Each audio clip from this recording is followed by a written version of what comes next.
Buenas noches con Miguel Noche. Esto es Conclusiones Irresolubles. Conclusiones Irresolubles con Miguel Noche. Bueno, pues esta noche lo prometido es deuda y estamos en Vortex Ávila, nuevamente con David Yáñez, promotor de Vortex Bladeless. Buenas noches, David. Buenas noches, ¿qué tal? Y como dijimos, la segunda parte, porque nos iba a quedar larguísimo, iba a consistir en las preguntas que nos quedaron por ahí pendientes de la primera parte, y con lo cual, pues aquí estamos, como decía, lo prometido es deuda. Vamos a disparar a David a ver qué nos contesta. Y comenzamos con la primera, sin ir más lejos. Armando Hermida Martínez, que nos dice, ¿estás preparado, supongo? A toda, lo que sea. A todo gas. Pues a ver, nos dice Armando, ¿cuál es la mínima velocidad del viento? Esta ya la respondiste. Vale, pues entonces pasamos a la siguiente. Que si no recordamos mal, arrancaba en 3 metros por segundo y 3,5 y paraba en 8. paraba ¿no? en 8 más o Bueno, menos. pues Armando, ahí lo tienes. Armando y una legión de gente que se pregunta lo mismo. Y continuamos con Aymac Rocalno, que decía, otra pregunta, ¿cuánto de estos dispositivos se pueden instalar por metro cuadrado? Depende del tamaño del equipo. Igual que en la gran eólica hay un número bueno, define de manera general esto. La gente suele decir, los equipos hay que colocarlos, los equipos de 3 palas, los convencionales, hay que colocarlos a 5 diámetros de distancia. Nosotros la distancia que estamos manejando es la mitad de la altura del equipo, ¿vale? Ajá. Luego entonces, de forma proporcional, dependiendo del equipo, pues eso, el 50% de la longitud, ¿no? Exactamente. Orientativamente, es un dato grueso, ¿eh? Pues ahí lo tenemos, más o menos. Sí, estamos con un dispositivo que poco menos, que ya no es prototipo, pero que seguís ahí Yo creo que es más prototipo que otra cosa. mejorando día a día, ¿no? Hasta llegar a... ¿Cuál era el índice de un aerogenerador convencional? El índice de obtención de energía Sí, el del rendimiento. viento. Sí. Eso, el rendimiento. Sí, eso es. Mira, hay un límite teórico máximo que se aplica a cualquier máquina eólica, es el límite de Betz, que es el 59%, un poquito más, 59,256, ¿vale? Y hay molinos de 3 palas, de los más grandes, que alcanzan más o menos el 50% sobre ese 59, ¿vale? Y luego los equipos pequeños normalmente están un poquito más abajo, ¿vale? 40, tal. Los de eje vertical, por ejemplo, tienen otro rendimiento. Pues no está mal, ¿no? Está muy bien. Está muy bien. Vamos consiguiéndolo ahí. Vuelvo a repetir que yo apuesto por esta tecnología. Bueno, vamos allá. Víctor Morales Marrón. Pues estaría bien saber los precios de los aerogeneradores. Y esto seguro que no es la primera vez que te lo preguntan. No, Víctor, no, y me encantaría saberlo a mí mismo. Pero, mira, sí que hemos hecho estimaciones, lógicamente, a nivel interno, tratando de no engañarnos a nosotros mismos en base a la cantidad de material que utilizamos y demás. Oye, el objetivo, tómatelo como esto, como un objetivo, pues es ser en torno a un 40, un 20% más rentables desde el punto de vista económico por vatio generado que los molinos convencionales. Eso sería un sueño, sería el objetivo, ¿no? Muy bien. Javi Denegado dice, mi pregunta sería si creen que a corto plazo o a medio podrán vender este tipo de aerogeneradores para el uso doméstico y a un precio amortizable para el uso doméstico. Estaré pendiente del vídeo de la vista. Bueno, más o menos lo acaba de contestar ya, yo creo, ¿no? Sí, bueno, efectivamente, el primer paso probablemente, casi seguro, va a ser eso, equipos domésticos, energía distribuida, energía cerca del punto de consumo, sí. Siguiente pregunta, Ángel Barrios. Hola, esperamos con impaciencia, ¿por qué el recubrimiento de los aerogeneradores no son células fotovoltaicas? Este mismo mástil podría tener parte de ello. Creo que sería mayor su eficacia. Un saludo. Es una idea muy bonita, no es la primera vez que nos la plantean. Las células fotovoltaicas, sí es cierto que son muy rígidas, lo cual a nosotros nos interesa para hacer el mástil, pero tienen poca tenacidad, son muy quebradizas. Nosotros necesitamos utilizar materiales compuestos, fibra de carbono, fibra de vidrio, para ser muy ligeros y muy rígidos, que desde el punto de vista aerodinámico es lo que necesitamos. Por otro lado, los paneles normalmente funcionan mejor cuando tienen una orientación de vida. No se puede desechar ninguna idea a corto plazo. Mientras se utilicen los mismos materiales para los paneles es difícil que podamos integrarlos, pero es chula la idea. No estaría mal, aunque habría que pegarlos bien, porque cuando eso se pone a oscilar... Bueno, vamos allá. Nos dice Joe Dim, ¿conoces la relación entre las dimensiones del generador y la potencia que entrega a una velocidad de viento determinada? ¿Es una relación lineal o exponencial?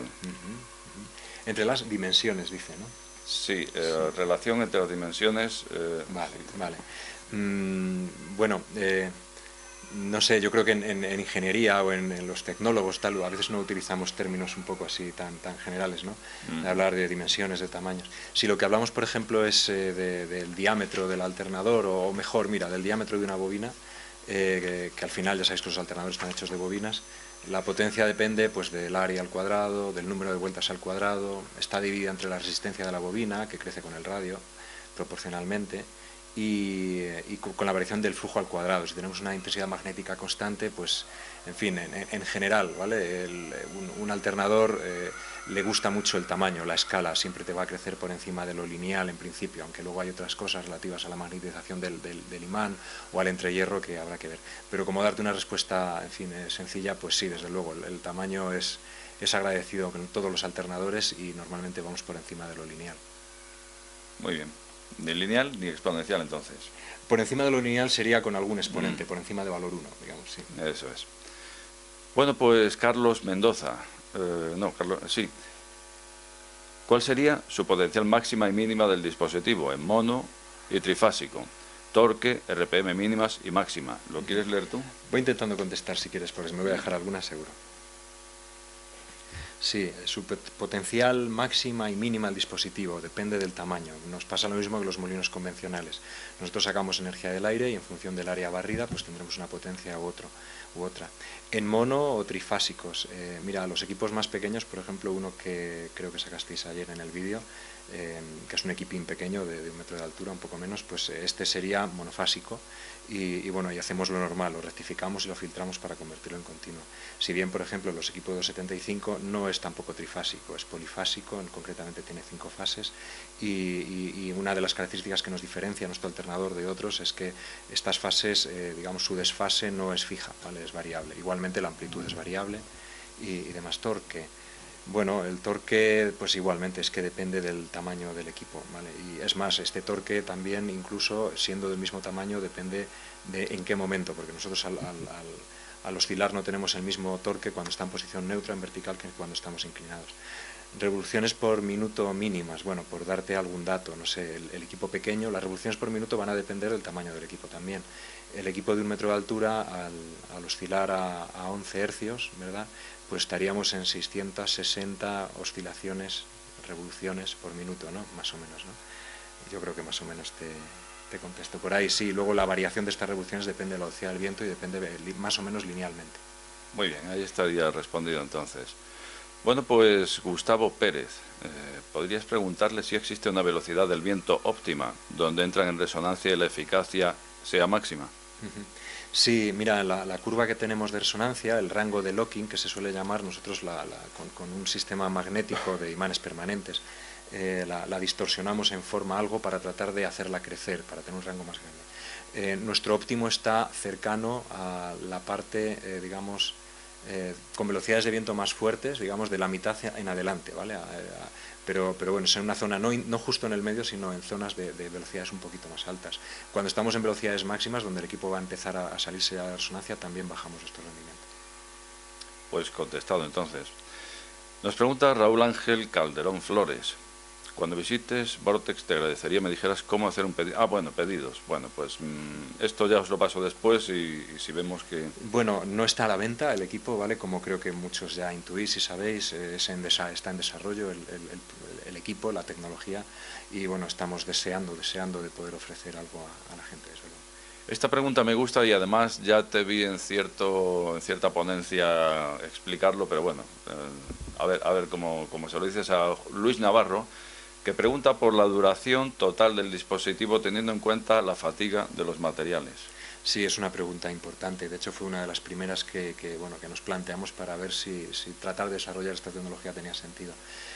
Mira, la fatiga de materiales afecta sobre todo a una varilla de fibra de carbono que tenemos. Hemos utilizado la fibra de carbono porque, bueno, no es que sea especialmente barata, pero tiene unas cualidades mecánicas. Habéis visto que era lo que mejor aguantaba la fatiga, ¿verdad? Efectivamente. Hoy te puedo cortar, te has quedado así.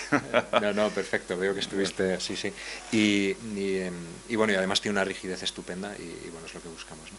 Y efectivamente la fatiga, mira, nosotros lo que hicimos fue un cálculo, un poco general, pero también tratando de aplicar el principio de prudencia para equivocarnos, a ser posible, tratando de equivocarnos en lo que menos nos gusta, ¿no? Lo que hacemos es imaginar un equipo que está oscilando 24 horas al día, todo el año, al máximo de amplitud y siempre en el mismo plano de oscilación, como si el viento siempre viniera de la misma dirección. De esta manera siempre estamos machacando, ¿verdad?, las mismas fibras del material. Y nos salía una esperanza de vida, tanto analíticamente como computacionalmente, razonablemente alta, o bastante alta en realidad. Nos salía 19,80 y tantos años, recuerdo que era lo que nos salía una media. Bueno, es un tiempo más que de sobra, creemos, para que si conseguimos las potencias que necesitamos tener en el alternador, pues conseguir el payback, la amortización del equipo, ¿no? Muy bien, cuando te oigo decir que ofrece la misma resistencia en los 360 grados, obviamente la forma redonda es lo que tiene. Recuerdo también en otra ponencia que explicabas que también estaba capacitado el dispositivo para funcionar en agua, que funcionaría mejor aún porque el agua es un fluido más denso que el aire. Bueno, más que el dispositivo, el concepto, sí, es cierto. El concepto, nosotros podríamos diseñar una máquina que no es esta. Ah, no sería la misma. No sería la misma, no podría ser la misma. Que funcionara bajo el agua. Y efectivamente, el agua lo bueno que tiene es que su densidad es 1000 veces más grande, ¿no? Para una misma velocidad, que bueno, normalmente en el agua lógicamente... Pero creo recordar que patentado sí lo teníais.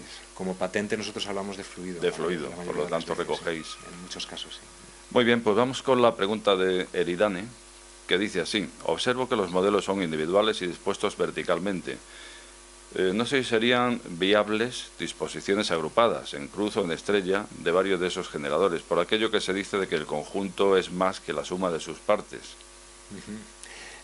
Mirar, si los dispusiéramos sobre el mismo plano, sobre el suelo, todos ellos verticales, bueno, sí que hay algún estudio por ahí, que hemos visto de hecho hace poco, de alguien que ha estado analizando el problema, y parece que para unas condiciones muy concretas, incluso con dos equipos, podría haber una cierta sinergia y funcionar un poquito mejor que por separado. Pero normalmente esto no va a ser así, normalmente la dirección no va a venir, la dirección del viento no va a ser exactamente la que deseamos. Y si también de lo que estamos hablando, si entiendo bien la pregunta, es de colocarlos también en horizontal o, en fin, no en vertical solamente, habría que rediseñarlo, habría que tenerlo en cuenta. En principio podría hacerse, pero bueno, desde luego nosotros estamos centrados, que ya para nosotros es un reto grande en un concepto así de básico. Sí, señor, pues llegamos a la última, Eduardo Tagle, y nos pregunta lo siguiente, es un poco larga. Dice así: hasta ahora nunca he podido saber cómo transforman en electricidad el sistema en resonancia magnética, porque el Q del sistema se viene bajo cuando le sacamos energía al sistema. Sería bueno ver cómo la vibración se transforma en energía. Por lo menos que logren encender una lámpara de 1000 vatios, no sé si la tendrás ahora por aquí, o lo que sea, porque en realidad lo que nos interesa es la potencia, en mayúsculas, que se le extrae en forma continua al sistema. El puente de Tacoma se rompe cuando acumula una determinada cantidad de energía, pero no se dice nada de cuánta potencia podría soportar dicho puente para que se esté destrozando y reconstruyendo permanentemente, que es lo que realmente nos interesa. Un afectuoso saludo. Bueno, pues... Fenómeno. El Q entiendo que se refiere al factor de calidad mecánico. Me parecía que afirmaba como ingeniero. Sí, parece que sí. Sí. Ingeniero Eduardo... Fenomenal. Bueno, pues él como ingeniero, ¿verdad?, sabrá que cualquier estructura que interacciona con un fluido, tanto por sí misma como por el propio fluido, está disipando energía, ¿vale? Es decir, tú en cuanto extraes energía al sistema, desde un modelo teórico, el modelo en resonante no tiene por qué caer, ¿vale? Es más, el puente estaba interaccionando con un fluido viscoso, que es el viento, una viscosidad baja, así es, y luego su propia estructura también es viscosa, es decir, salida de energía del sistema siempre se produce. El problema es cuando esta es menor que la energía que se aporta al sistema, que es lo que, por ejemplo, le pasó al puente, que no era capaz de disipar con su propia estructura y al fluido toda la energía que recibía. A nosotros nos pasa algo parecido, y de hecho lo que tratamos es, uno de los motivos por los que utilizamos esa varilla de fibra de carbono de la que hablamos antes, que su factor de calidad mecánico es muy bajo, lo que es lo mismo, disipamos por pérdidas viscosas muy poca energía en la varilla, y en el aire pues disipamos, digamos, no nos queda más remedio que disipar la que disipemos. Es decir, a una estructura resonante se le puede sacar energía sin que el fenómeno desaparezca, ¿vale? Intrínsecamente en sí mismo, en un mundo real, vas a ver que esto es así, ¿verdad? Y efectivamente, oye, ¿nunca has visto el alternador cómo funciona? No me extraña, lo hemos tratado de mantener oculto porque nosotros hasta ahora, desde luego, nuestro producto como tal eran las patentes, ¿sabes? Que la propiedad intelectual, pues en cualquier desarrollo de este tipo, pues es importante. Y también, además, no has podido ver ninguno porque hemos desarrollado varias familias, más de 30 familias de alternadores, buscando desesperadamente aquella que encajara mejor con el endiablado movimiento que tiene el equipo, que es un movimiento más o menos esférico. Si hiciéramos algún tiempo un equipo, estoy seguro que vas a disfrutar viendo el alternador, porque vas a ver que es bastante diferente a cualquier alternador convencional. Nosotros no tenemos ningún eje, no tenemos un movimiento circular, tampoco es estrictamente lineal, como decía antes, es esférico. Y bueno, sí que, en fin, utilizamos las mismas leyes, por supuesto, de Faraday, de inducción de Lenz, utilizamos lo mismo, ¿vale? Pero nos hemos tenido que diseñar un alternador un poquito especial, ¿vale? Pues... Ay, perdóname, añado, en relación a esto, creo que hay un vídeo ayer de un equipo muy chiquitín en el túnel de viento. Hay unas luces que no se ven mucho por los frames por segundo de la cámara, normalmente no se ven, yo no me he fijado mucho, la verdad. Sí, se veían. Pero hay unos LED de color verde enmarcando toda la ventana. No sí, sé se llegaban a ver. Bueno, pues ahí no es mucha energía, como ves, pero bueno, ahí puedes ver cómo estamos extrayendo, convirtiendo energía mecánica en energía eléctrica, y como veías, el equipo no paraba. Ah, pues eso me recuerda que hace unos programas también traté el tema de la baldosa, ¿cómo le llamaban? Piezoeléctrica. Sí, es piezoeléctrica, pero le llaman, bueno, pues eso, piezoeléctrica creo que era. Y lo mismo, resulta que de la energía que convertía, sacrificamos un 5% en unos LEDs alrededor de la propia baldosa, y dices, pero bueno, ¿y ese desperdicio para qué con lo que cuesta conseguir la energía? Bueno, pues es un factor psicológico, porque se han dado cuenta de que la gente, cuando pisa y ve que genera, digamos que hay un factor premio, y entonces pisa más fuerte, pisa con más alegría, los niños no paran de pisar, o sea que se consigue mucha más pisada solamente para excitar lo que es la generación, ¿no? Al ver los diodos LED. Qué buena estrategia. Sí. Me has recordado. Bueno, pues el programa de hoy tampoco nos ha quedado muy corto, pero desde luego era obligado venir a Ávila para terminar esta entrevista. En la anterior os puse lo que venía siendo el principio y el final, porque aún así nos quedó demasiado largo, entonces bueno, pues era obligado a hacer una segunda parte. Ya hemos terminado con esa tanda de preguntas que nos habíais hecho. Por supuesto, os agradezco como de costumbre, pues eso, la participación que tenéis a la hora de estar ahí, a la hora de decir, si hay que preguntar, se pregunta. Aquí hemos estado, si ha hecho falta venir a Ávila, hemos venido a Ávila. Por cierto, os agradezco a todos los que utilizasteis ese botón PayPal para ayudar con esto de lo que era la visita a Bortes, que ya os dije, bueno, pues muchas gracias, se trata de ir a Las Rozas, yo vivo en Madrid, no pasa nada. Pues al final, nuevamente gracias, porque todo esto ha degenerado en que he tenido luego que desplazarme a Ávila, o sea que al final, desde luego, pues parece que esas personas que habéis ayudado, es como si hubierais estado viendo que podrían surgir cosas que luego no tienes en cuenta, ¿no? Por lo tanto, nuevamente agradecido a todos aquellos que habéis utilizado ese botón PayPal, y no me quiero extender más en el programa de hoy. David, no sé si quieres añadir algo más. Nada, Miguel, agradecerte mucho, en fin, tu interés y la visibilidad que nos das, y dar la enhorabuena a todos tus seguidores por las preguntas que habéis hecho, que me han parecido muy interesantes. Muchas gracias. Bueno, yo antes de cerrar tengo que decir lo mismo que dije en la entrevista anterior, y es que yo personalmente sí apostaría por esta tecnología. Desde el primer día que vi el dispositivo me ha encantado, es una de esas cosas que dices, ¿por qué no se me ha ocurrido a mí? Y entonces, pues bueno, no se me ocurrió a mí porque se le ocurrió a David, ¿qué le vamos a hacer? Y espero dentro de no mucho poder ver vuestro dispositivo por ahí funcionando, sinceramente. Muchísimas gracias, ojalá. Gracias. Muy bien, pues creo que nada más que añadir. Sin más, buenas noches con Miguel Noche. Este programa está sujeto a posibles correcciones. De ser así, estas serán publicadas en la descripción del mismo.